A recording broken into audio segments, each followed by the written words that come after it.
Hello and welcome to the Dream Team Professor podcast. In this episode, we're going to be looking at all of the top point scorers and key talking points from Game Week 4 on Sun Dream Team. It's currently the international break, so we don't have any Dream Team action currently, but I'm hoping with this video, by highlighting all the top point scorers from last week, it should jog our memory and help with our planning just ahead of Game Week 5. I will still be doing my top players to target episode, but that'll be coming out around Wednesday next week. So let's get started. So if you're watching on YouTube, you'll be able to see on the left-hand side, I've got the match center from ffstuff.co.uk. You can access this for free, and it's live during games as well. It just basically tallies up all of the points, the bonus points, shots, saves, tackles, and big chances created all through the game. And it's a much easier way to look at the current point scoring live, opposed to how they present it on the Dream Team app. It isn't very user-friendly, the Dream Team app, when it comes to looking at how players are getting on for points. It's okay for points, but you don't get to see all the little details here. So if you go to ffstuff.co.uk, you can look at all of the fixtures throughout the weekend and previous ones, and it's a lot easier to see where these players are getting their points from. And we're starting with Arsenal versus Manchester United, which thankfully finished 3-1 to Arsenal. I think we deserved to win it, but it easily could have gone the other way. Not much in it for that offside call towards the end, and a great comeback from Arsenal. But this isn't an Arsenal podcast, it's a Dream Team podcast. So looking at some of the top point scorers here, I'm going to go through the point scorers on the left-hand side, and this is again from ffstuff.co.uk. And then on the right-hand side, I'm just going to go through a few points that I picked up from watching the game or watching the highlights on some of these other videos. But obviously we had the scorers, Ødegaard, Declan Rice, Gabriel Jesus, and then Marcus Rashford got the Manchester United goal. Standout things here, obviously Martinelli, he got one of the assists. Saka got another assist here. Saka finished with 6 points, 1 bonus point, 1 shot on target, and 3 tackles. Ødegaard, 9 points again, so he scored a goal and had 2 shots on target. Across the defence, all pretty similar. Gabriel came back into the mix, pretty much due to the party injury. He finished on 4 points. Out of all the defenders, that was the best going. Havertz again with a disappointing 3. Nketiah, 2 points, not very good. Gabriel Jesus came off the bench, got 6 points. And Fabio Vieira also come off the bench, got 4 points in this game, got an assist, and he's making a bit of a habit of coming off the bench and grabbing these assists late on. For Man United, the assist was Eriksen to Marcus Rashford. Rashford finished with 8 points, top point scorer for Manchester United. Bruno Fernandes was a disappointing 3. He picked up some tackle points and appearance points, but not very much for him. Pretty low scoring game in terms of Man United. Eriksen got 6 where he got the assist and picked up a couple tackle points. Also picked up a bonus point as well. Thomas Partey, his injury pre-game, I think was the cause for Arsenal to bring back Gabriel and go back to their typical back 4. Zinchenko got the start, Gabriel and Saliba at the back, and then Ben White on that right hand side.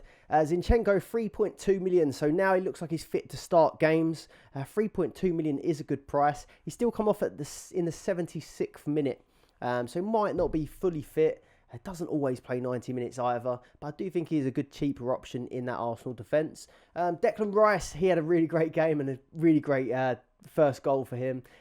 Just buzzing after that one, but 6 points, 6 points per game he's got so far across the start of the season, and he's only 4 points behind Ødegaard in terms of total points as well. So I think he's 3.5 million, so fairly cheap as well. Declan Rice, 3.6 million. And the good thing about Declan Rice, I'm still not this keen on going for like the Declan Rice and Rodri style players, the defensive midfielders.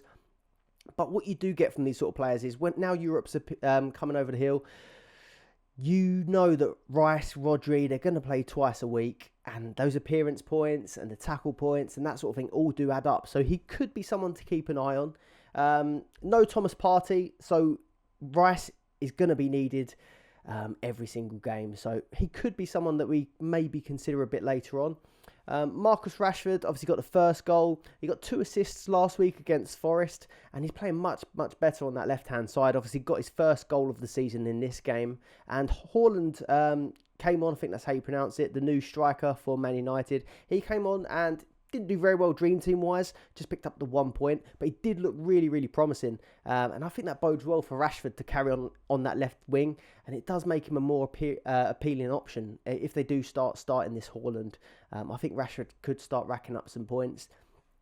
Wan-Bissaka, despite conceding 3 goals, he picked up 2 points, which was ahead of most of the defenders for Manchester United. I just think in these sort of games, Wan-Bissaka, 5 tackles in that battle with Martinelli, and those points do add up. And I think they've got Brighton coming up soon, and I remember Wan-Bissaka having good battles with Mitoma last season, so he could be someone to consider, even if you don't think Man United are going to get those clean sheet points.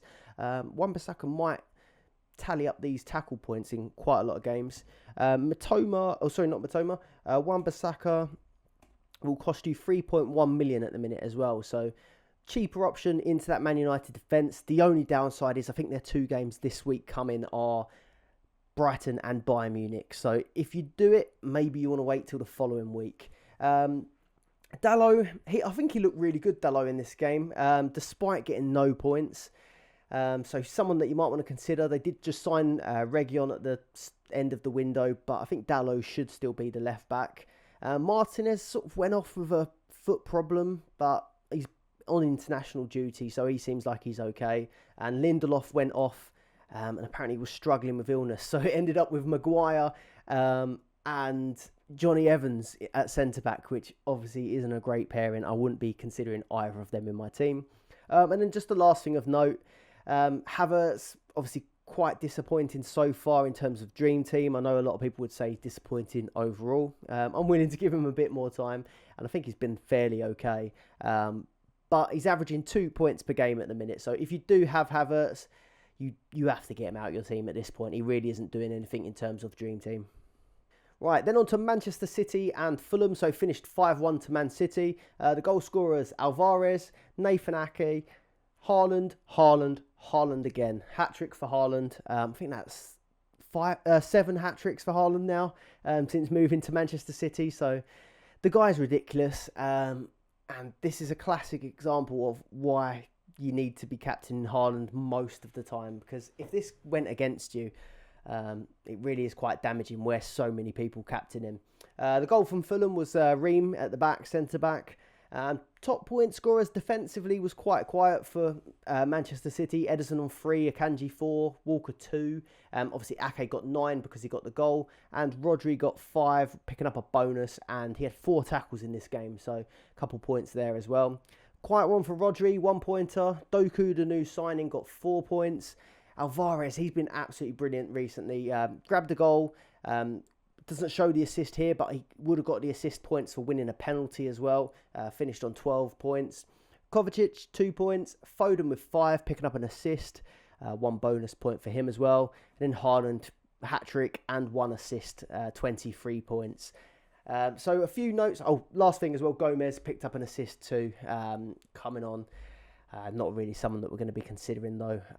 But key talking points that I took down. Gvardiol was benched for Nathan Ake, and it looks like this is going to be a fairly regular occurrence. I think with 2 games a week, it looks like Ake and Gvardiol are going to be battling it out for that sort of left-sided position. So disappointing if you did start with him or put him in your team at some point.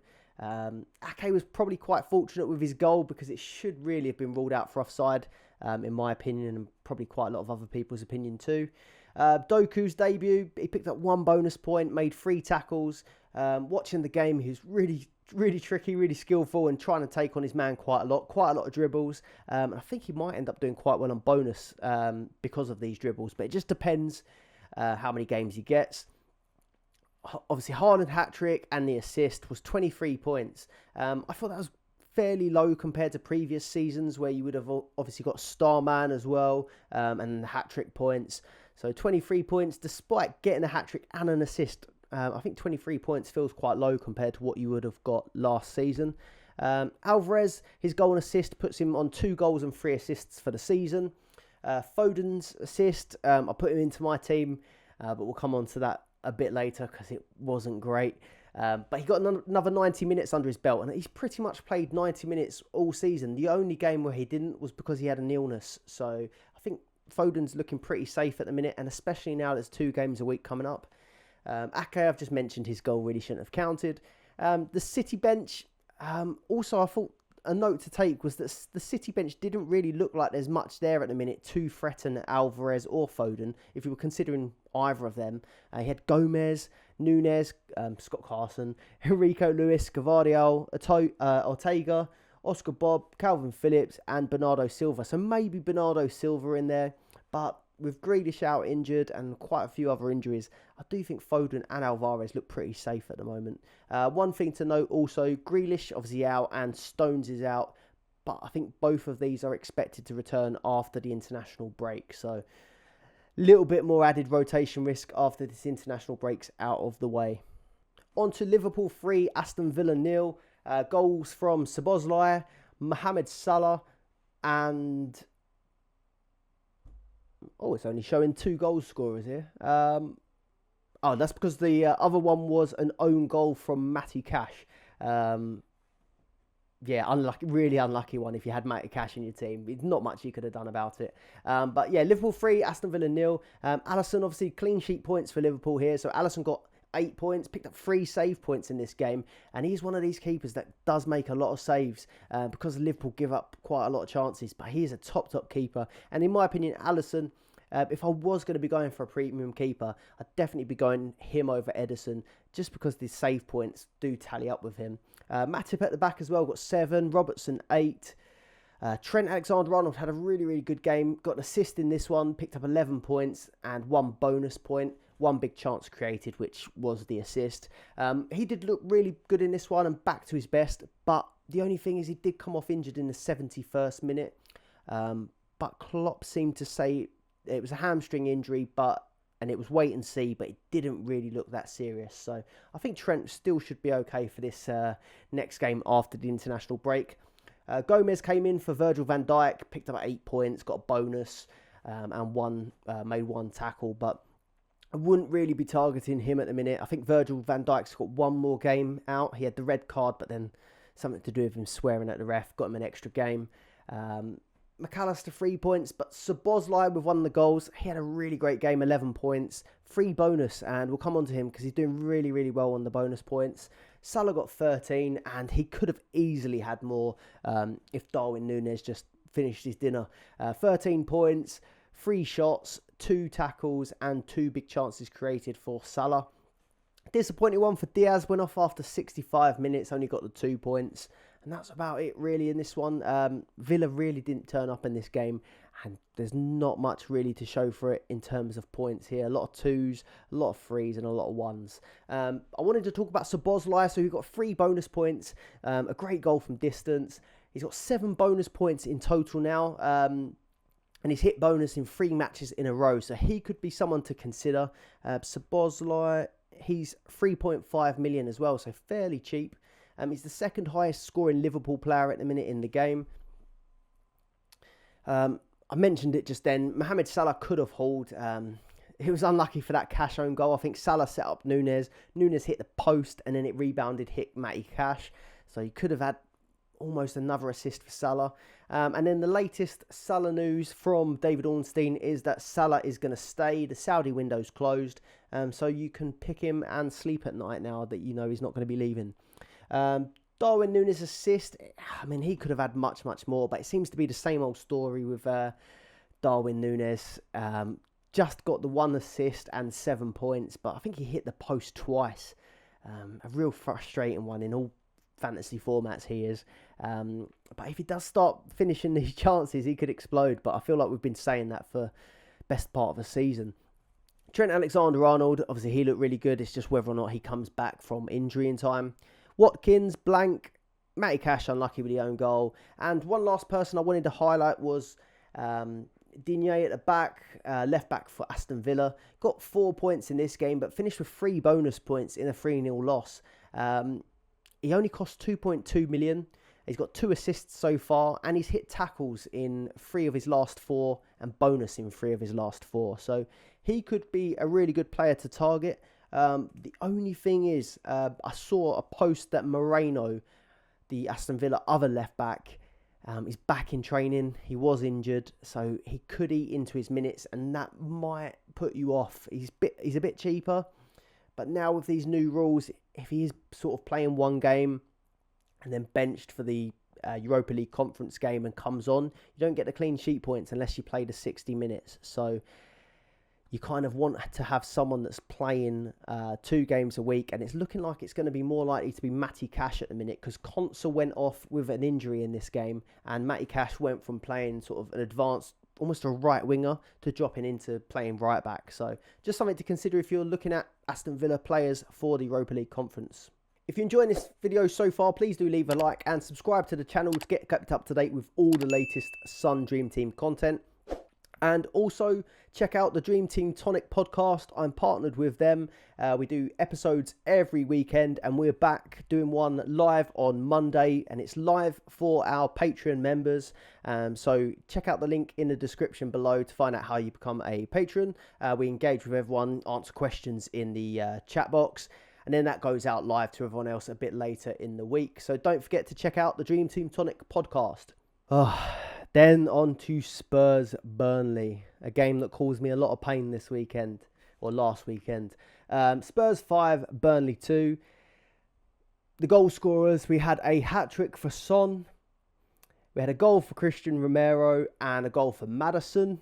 Maddison has been brilliant so far this season. And Foster and Brownhill got the Burnley goals. So Spurs looking really, really good going forward. Still got a few problems at the back, but it doesn't matter when you're scoring 5 goals. But we may as well come straight on to Son's hat-trick. 20 points. A player that I picked out a couple game weeks back, and thought he'd looked fairly promising. Put him in as my striker.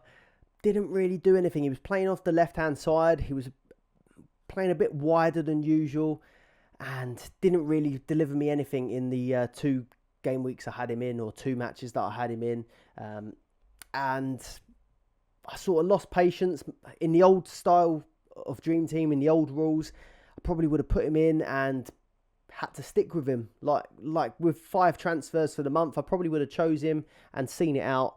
But these 2 transfers a week, they give you itchy fingers, and you want to make moves constantly. It looked like he was going to keep going down in price. And where they went out of the Carabao Cup as well, I thought I'd go for Foden instead of Son. Foden got me just the 5 points, and Son got 20. And now he's playing centre forward because Richarlison is rubbish. He's banging goals for fun, and now everyone's tipping him as the best player to target in all fantasy games, while me with egg on my face have taken him out of my team. So yeah, that's that out of the way. Now I'm rattled now, bringing back the memories of that. Assists. So we had Pedro Porro got an assist, and Udogie got an assist at the back, and he's been really good so far this season. Got 8 points in this one. Porro got 6. And then Romero pulled out a screamer for his goal, got 9 points. Don't know where that came from. I've never really seen him as a defender with goal threat. Maddison got 15 points. And just to make my story worse, it was going to be Son to Maddison was going to be my move if you watch regularly. But I had a change of heart last minute once I saw these Champions League draws. Spurs have only got a couple games, or 1 game a week, whereas City are going to have 2 games a week. So I thought that looked like the best move, but Maddison banged again. 15 points, 3 bonus points, and 5 shots as well in this game, which is ridiculous. He was shooting from everywhere. Solomon, he got 2 assists in this game. Someone I'm not very familiar with, but he played on the left-hand side. Had a great game, got 8 points. I'm not sure how much he is, actually. We'll check that one out. 2.4 million, but he's probably not on my radar, where they do have a lack of games compared to these European teams. One thing I took down on the Son goals, I'm still not certain we're going to see this, or we're not going to see hat-tricks week in, week out, but I did really think, watching this game back on Match of the Day, that Burnley's high line really played into Son in behind. They were just constantly whacking balls over the top, and Son was there each time. I don't think it's going to be as easy in the next game for them, despite it being a really good fixture with Sheffield United. But Sheffield United, while they're not the best quality team, they're going to be probably playing a low block and more defensively. So it'll be interesting to see how Son does in that game. Hopefully he doesn't do very well.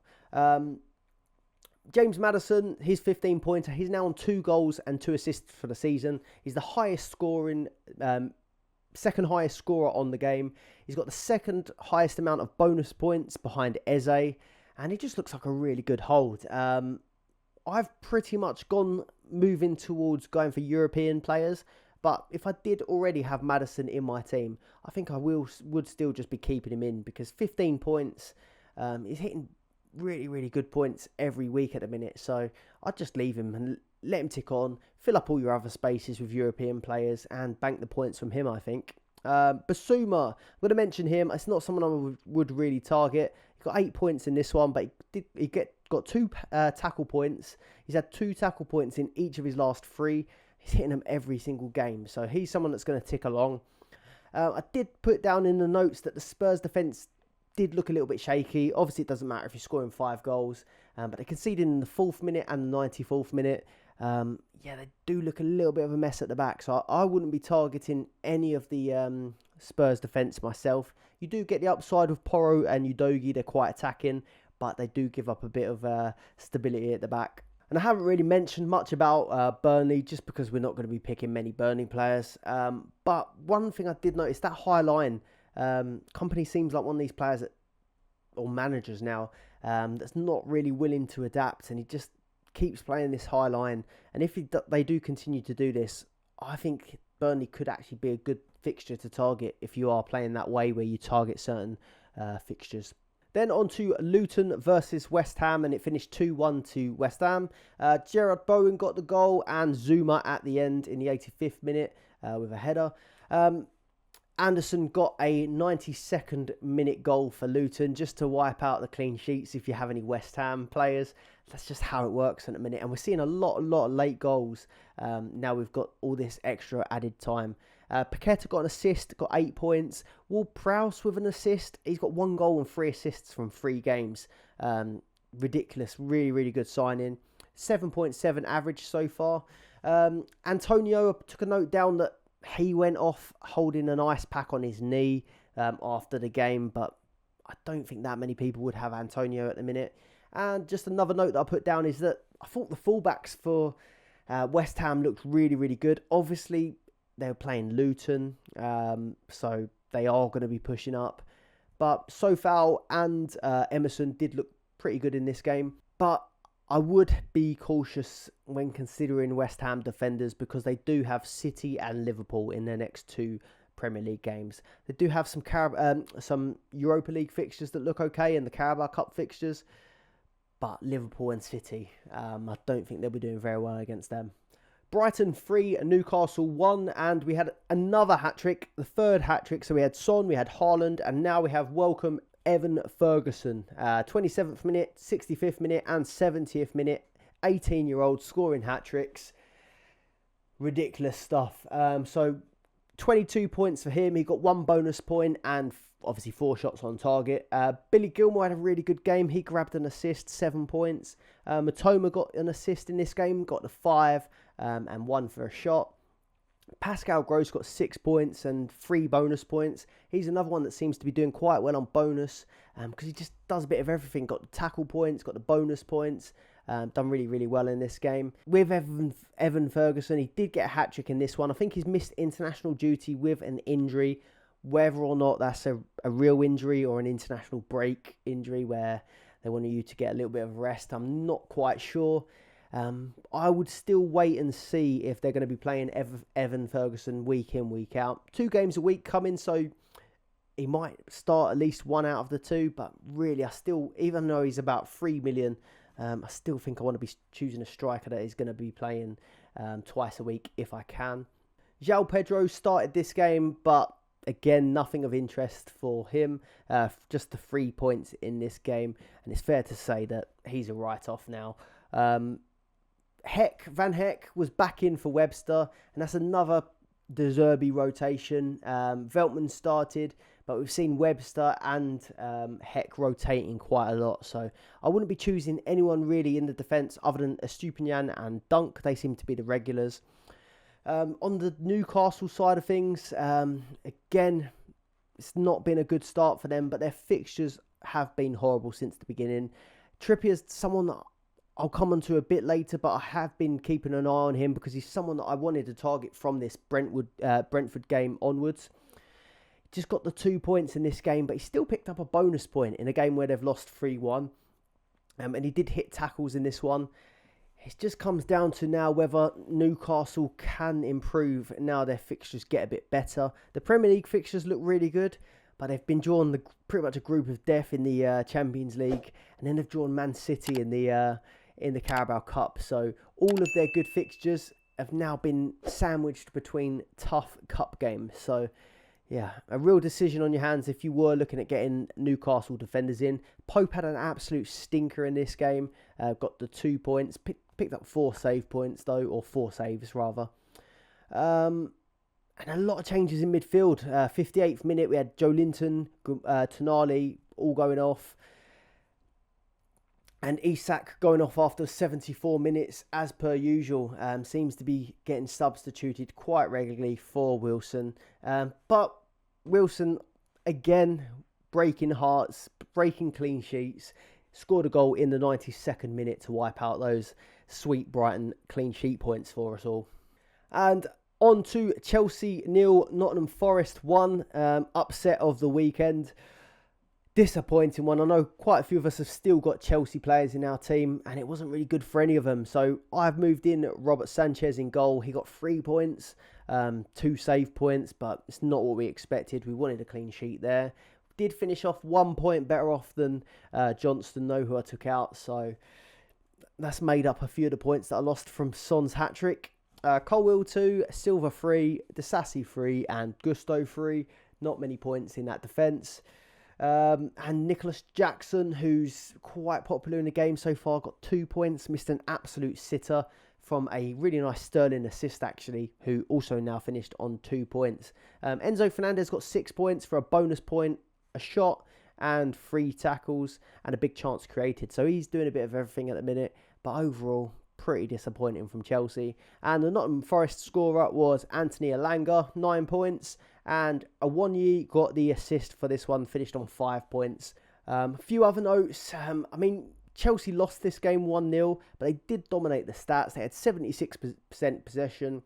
The XG was 2.3 to Chelsea and 0.34 to Nottingham Forest. So, although the result was really, really disappointing, Chelsea did put in a fairly good performance. One thing to note, Chilwell taken off after 62 minutes. I think he had an early sub in the game before as well. Picked up a yellow card as well quite early on. I'm going to probably be moving him on now at this point. He's playing left wing, which obviously made him a better looking asset in terms of attacking output.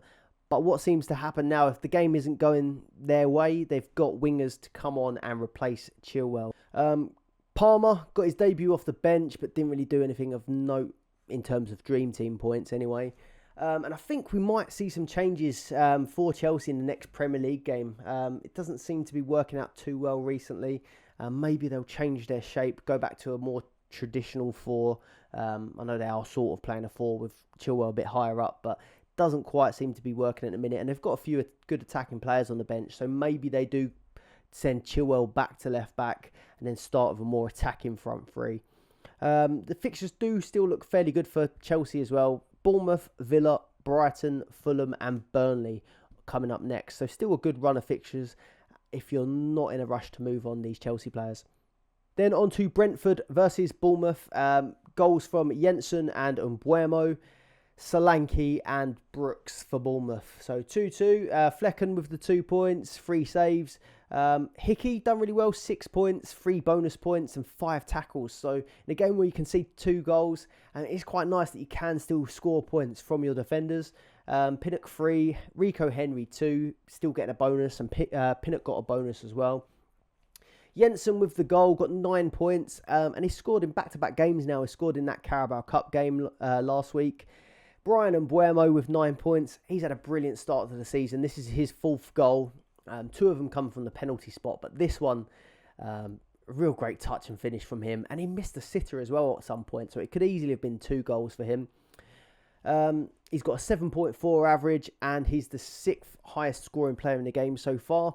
Then Visser, I've got Visser up front. I stuck with him. He's had 3 blanks in a row now, 3 lots of 2 since I put him in. Before that, he got 12 points and 9 points. So not been very good this last couple of games for Visser. He did hit the post in this match, but 2 points, not good at all.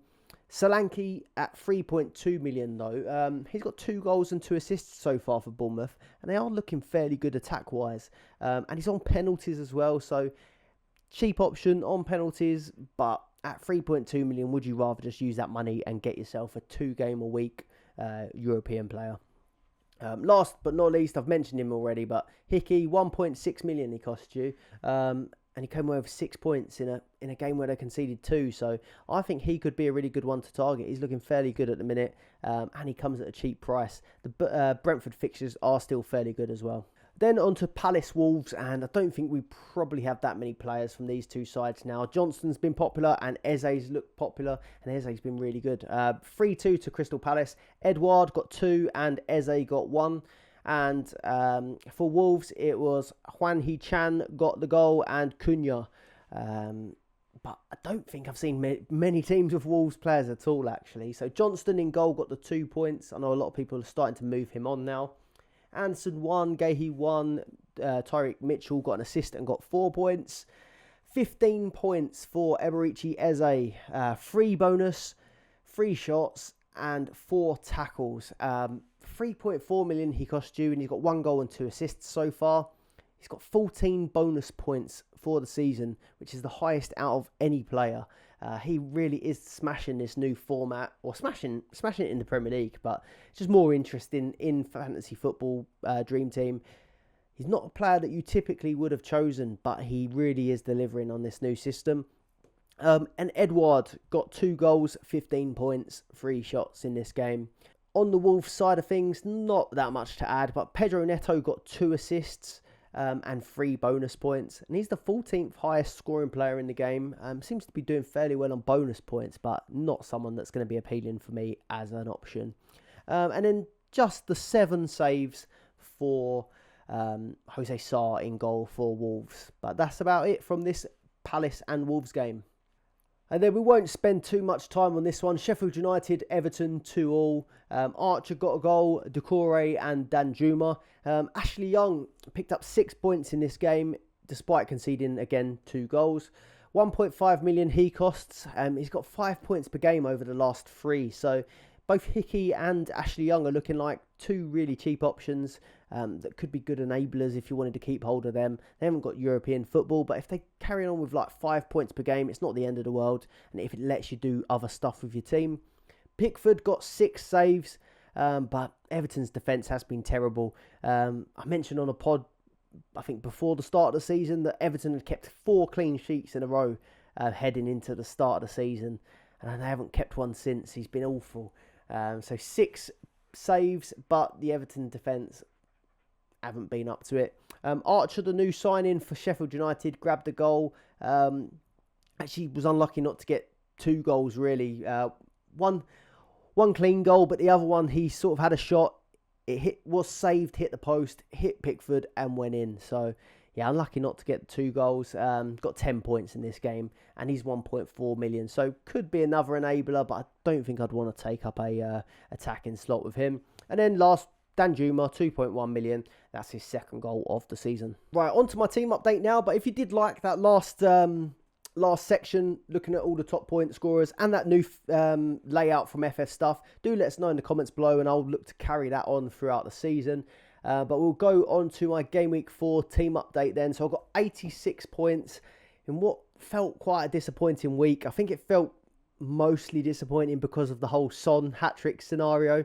But I'll take you through how my team got on so far this week. And then I'm going to share a few transfer plans, or rough transfer plans, with you, because we're still a week away from the deadline. So these are just a few ideas that I've been having and are bouncing around at the minute. So Game Week points 86, and my total points is 326 so far. Rank was 7k, but now has dropped down to 14k. Just as a guide though, don't be disheartened with your rank at this point in the season. So just as a guide, like last season at Christmas time, I was like 75k and then finished up 350th. So the ranks are all really tight at this time of the season. As a guide, so I'm on 326 points and I'm on 14k. The top 1k is on 361 points. So all is not lost at this point of the season. In goal, Sanchez with 3 points.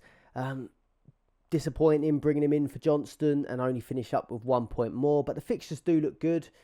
And I think I'll just keep him in goal for the time being until I have enough budget to maybe get in one of these European goalkeepers. Areola's someone that looks fairly okay, but I'm not 100% certain he's going to start 2 a week. And other than that, Martinez is probably the next cheapest option at Villa, who has fairly good fixtures. If he plays twice a week, Martinez could also be an option, but for now I'll just keep with Sanchez. Estupiñán, just the 2 points, and Brighton aren't really keeping clean sheets in a minute, but he does get a lot of attacking returns. I think I'm going to stick with him still for a little bit longer, sort out a few other places, but I do expect a bit more from him. Saliba, 3 points, he's ticking along okay. And then Chilwell, 2 points. He's been disappointing in the last couple of weeks. Bruno Fernandes in midfield got me the 3 points. Not great for him from his price point, but he is someone that I think I'm going to be sticking with long term. And then Saka got me 6 points, and he's had a really good start to the season, so I'll take the 6 points from him. Brian Mbeumo, 9 points. He's been good since I brought him in, and he's having a really, really good season. Filling in for Ivan Toney for Brentford. Matoma got me 5. He seems to be ticking along okay, and now he's going to be going on to playing twice a week, hopefully. And then Phil Foden, who I brought in for Son, got me just the 5 points. Disappointing for this game week, obviously, to miss out on the hat-trick and just get the 5 points for Foden. But I don't think I'm going to chase it and go back to Son. The easy thing to do would be to go back to Son and panic. And I mean, I am panicking a little bit that, Sheffield United the next game. I'm not going to lie, but you can't chase these points. I've got to just accept that I've missed out on that hat-trick, I think. And then stick with Foden, stick with the plan. Playing twice a week, I think he'll do quite well for me overall in the long term. And then Haaland, captained him, ended up with 46 points, which just is ridiculous, really. Like half my week's points is Haaland almost, or more. And then Vissa with just the 2 points, which is disappointing, but he is very cheap. So overall, a fairly disappointing week. But I'm starting to move a little bit closer to having more European players in time for Game Week 5 when we get the European games starting. So this is how my team would line up for next week. I've got Sanchez playing Bournemouth away from home. Again, I mean, I expected them to keep the clean sheet points against Forest. So Bournemouth on paper looks good, but you just don't know what you're going to get with Chelsea at the minute. Estupiñán, though, he's got Man United and AEK Athens. Saliba's got Everton and PSV. Chilwell's got Bournemouth as well. Bruno's got Brighton and Bayern, so 2 tough games for Man United. I wouldn't be keen on holding their defenders for these 2 games, but Bruno could still do all right. Saka's got Everton and PSV, and Mbeumo's got Newcastle. Matoma's got Man U and Athens. And then Phil Foden has West Ham and Red Star Belgrade in the Champions League. Same with Haaland, and then Vissa has Newcastle away. So here's my rough plans. Obviously, we're a week away still, but these are my rough plans at the minute. So I had planned to do Mbeumo and Chilwell out, to Diaby and Kieran Trippier. But I'm getting cold feet on the Newcastle defence and Kieran Trippier. Half of me is just thinking, we knew this was going to happen. Really, really tough fixtures for Newcastle at the start. But we were looking at Game Week 5 onwards for Newcastle's fixtures to turn. But with the addition of these tough Champions League games and the tough Carabao Cup game against Man City, it is making it a much tougher decision than it was initially. That was that part. Leaves me 0.6 in the bank. And then the plan was to upgrade Vissa a little bit later. I could swap him for like a £3 million player, maybe a Villa defender in Cash or Digne. More likely to be Cash because of the reasons I mentioned. Digne could compete with Moreno. You could also get Aaron Wan-Bissaka. Wouldn't want him for Brighton or Bayern, but the fixtures do get better after that. Or even maybe Evan Ferguson up front if he looks like he's going to play twice a week. So there are options if I do go down that run or down that route. But there's one other problem. There's Newcastle's defence, but there's also me being scared of Mohamed Salah. He's looked really, really good this past couple of weeks. And I think he is a player that could really, really punish my team if I don't have him in. I'm not 100% sure whether Salah will play twice a week. Obviously, it's a relief now that we know he's not going to get transferred away. One fear I've sort of got is that, you don't play your players twice a week sometimes just because you want to keep them rested and stop them from getting injured and all that sort of thing. But, I mean, if Salah is going to go maybe next season, maybe this season they'll just run him into the ground. So I think there could be a chance that he plays twice a week. Also, there's a lot of other options for Liverpool up front, but not many of them play on the right compared to like Darwin Jota through the middle, Diaz, Jota can play off the left as well, and you've got Gakpo as well. So I don't really know who they'd play on the right wing instead of Salah. So these are my thoughts.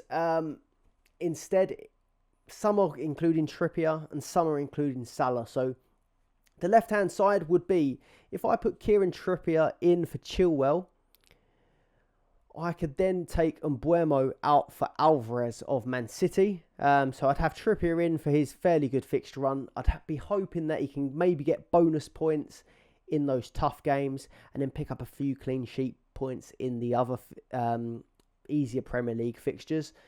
And then Alvarez up front, it will give me Haaland and Alvarez up front for what looks like a really good run of fixtures for Man City. So I am liking how this one looks, to be fair. Not really that happy about getting rid of Mbeumo, but he's the one that frees up a bit of money. I've tried to do the sort of budget building so far, and it hasn't quite worked out how I'd liked. So I think I'm going to prioritise just getting the better players in. So Trippier and Alvarez could come in for Chilwell and Mbeumo. I do like the look of that team, to be honest. The other option is, if I am really scared of Mohamed Salah, which I kind of am, I could take out Chilwell for Digne or Matty Cash and then put Salah up front by taking Mbeumo out of the midfield. So I'd have a backline of Estupiñán, Saliba and Digne or Cash, midfield of Bruno, Saka, Mitoma, Foden, and strike force of Haaland, Vissa and Salah. So I do like that team with Salah in it.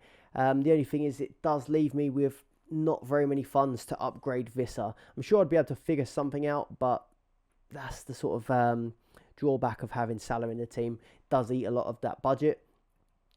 Or the other option, which I'm least keen on so far, is if I just went Vissa out, kept Mbeumo for one more week, or kept him a bit longer while he's doing well. I could take out Chilwell for Trippier, and I could get Vissa out of my team and replace him with either Digne or Cash. So I'd have a 4-man defence, I'd have 5 in midfield, and I'd have Haaland as the lone striker. But I'm just looking at that one, and I just think there's quite a lot of teams that are going to have Salah, Alvarez, and some of these, Rashford as well. Quite a lot of other high-scoring strikers, or potentially high-scoring strikers. So I think I like this one the least. I'm probably leaning towards the Salah draft with one Aston Villa defender. The fixtures do look good for Liverpool, and the fixtures do look fairly good for Aston Villa. So I'm fairly happy with going for this one. I just do really want Trippier, and it was the initial plan. And Alvarez is quite a good option instead of Salah. I don't think he'll do as well as Salah, but City are going to be scoring a lot of goals, and he will pick up a good few in this run of fixtures for them. So it's between these two, Trippier and Alvarez for Chilwell and Mbeumo, or Salah and Matty Cash in for Chilwell or Mbeumo for me. I think it's going to be either of these two, and I'm leaning towards the Salah one, even though I feel like the Trippier-Alvarez one is a bit more exciting. Let me know in the comments below what you think is the better move out of these two, and we'll wrap this episode up. So thank you very much for watching, and please do leave a like and subscribe to the channel if you have enjoyed it, and if you'd like to see these match day recaps a bit more often. And don't forget to follow the Dream Team Tonic podcast. We're live to Patreon members on Monday, and it'll be coming out the full episode a bit later on in the week. So don't forget to give that a follow. The link is in the description below. Thanks for watching, and I'll see you on the next episode. Goodbye.